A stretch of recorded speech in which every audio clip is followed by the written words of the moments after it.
আবারও তৃণমূলের গোষ্ঠীদ্বন্দ্ব প্রকাশে। তৃণমূলের প্রাক্তন সংখ্যালঘু সেলের নেতা রিঙ্কু চৌধুরীকে ব্যাপক মারধর করার অভিযোগ ধূপসরা অঞ্চলের তৃণমূল নেতৃত্বের বিরুদ্ধে। জানা গিয়েছে, সোমবার রিঙ্কু চৌধুরী বাসাপাড়া থেকে জেলা পরিষদের প্রাক্তন পূর্ত কর্মাধ্যক্ষ কেরিম খানের সঙ্গে দেখা করে তার নানুরের বাড়িতে ফিরছিলেন। অভিযোগ, সেই সময় তার পথ আটকে দাঁড়ায় এলাকারই তৃণমূল নেতৃত্বরা।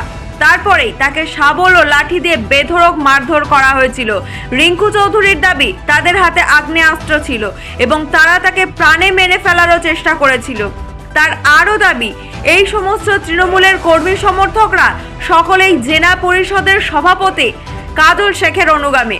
অন্যদিকে রিঙ্কু চৌধুরী অনুব্রত মণ্ডল অনুগামী হওয়ার কারণেই তাকে এরকম মারধর করা হয়েছে বলে অভিযোগ উঠেছে। এই ঘটনাকে কেন্দ্র করে ইতিমধ্যেই ব্যাপক চাঞ্চল্য ও উত্তেজনা ছড়িয়েছে নানুরে। অন্যদিকে গুরুতর আহত অবস্থায় প্রথমে রিঙ্কু চৌধুরীকে নানুর ব্লক স্বাস্থ্যকেন্দ্রে নিয়ে যাওয়া হয়। সেখানে প্রাথমিক চিকিৎসার পরে তাকে বোলপুর মহকুমা হাসপাতালে নিয়ে আসা হচ্ছে। যদিও এই বিষয়ে তৃণমূলের গোষ্ঠীদ্বন্দ্বের বিষয়টি পুরোপুরি অস্বীকার করেছেন নানুর ব্লক তৃণমূল সভাপতি সুব্রত ভট্টাচার্য। নানুর ব্লক তৃণমূল সভাপতি সুব্রত ভট্টাচার্যের দাবি, চাকরি দেওয়ার নাম করে এই রিঙ্কু চৌধুরী বহু মানুষজনের কাছ থেকে টাকা নিয়েছে। সেই মানুষজনদের মধ্যেই কিছু মানুষজন রিঙ্কু চৌধুরীর খোঁজ করতে আসে আমার কাছে। হয়তো তারাও মারধর করেছে কিনা আমার জানা নেই, তবে এ বিষয়ে তৃণমূলের কোনো গোষ্ঠীদ্বন্দ্ব নেই বলে সাফ জানিয়ে দেন নানুর ব্লক তৃণমূল সভাপতি সুব্রত ভট্টাচার্য। বীরভূমের নানুর থেকে কার্তিক ভান্ডারীর রিপোর্ট, তারাপীঠ টিভি। দু-তিন মাস পরে অ্যাটাক হয়েছে আমাকে, এর আগেও মারধর করেছিল, আমরা সবাই জানেন। আজ আমি কেরিম খান অসুস্থতা আমি দেখতে গেছিলাম। ফেরার পথে পাড়ার ব্রাহ্মণের কাছে কাজল শেখ আর ফিলিপ শেখের কিছু লোক, মহিম শেখ, শুকুর শেখ, এদের গোটা টিম 25-30 জন আমার উপরে অ্যাটাক করে। বন্দুকের বাঁটে করে পাঁচজনে মারে, গায়ে থেকে নামায় এবং মাটা ঘরের জন্য তুলে নিয়ে পালাবার চেষ্টা করেছিল। একটা গোয়াল বাড়িতে ভরে আমাকে বন্দুকের বাঁটে করে এবং রডে করে শাবলে করে হাতটা পুরো বেরিয়ে ভেঙে দেয়। হ্যাঁ, মানে বন্দুক কটা ছিল?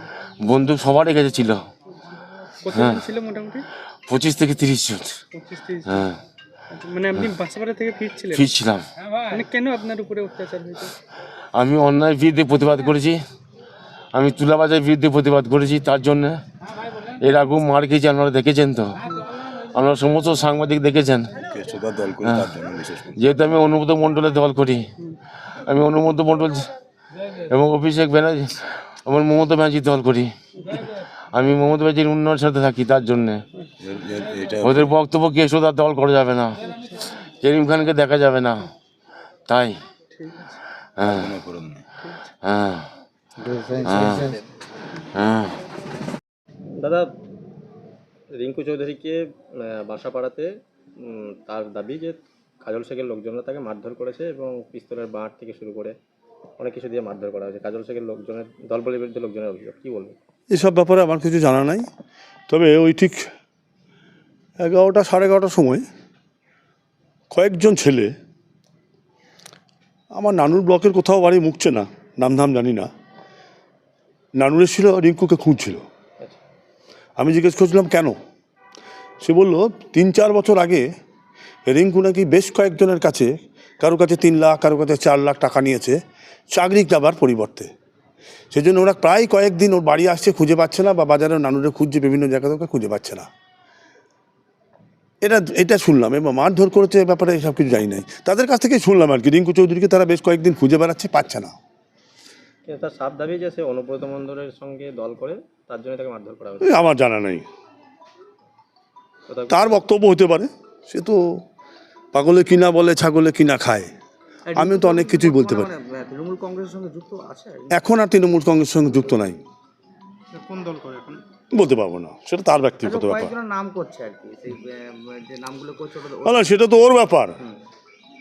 ও মার খেলো, কোথায় মার খেলো তাও জানি না, তবে আমি একটা বললাম যে ওকে কিন্তু বেশ কিছু লোক খুব রাগান্বিত অবস্থায় বেশ কয়েকদিন ওর বাড়ি আসছে, নানুরে বিভিন্ন জায়গায় যেখানে যেখানে বসে সেখানে খোঁজ করছে।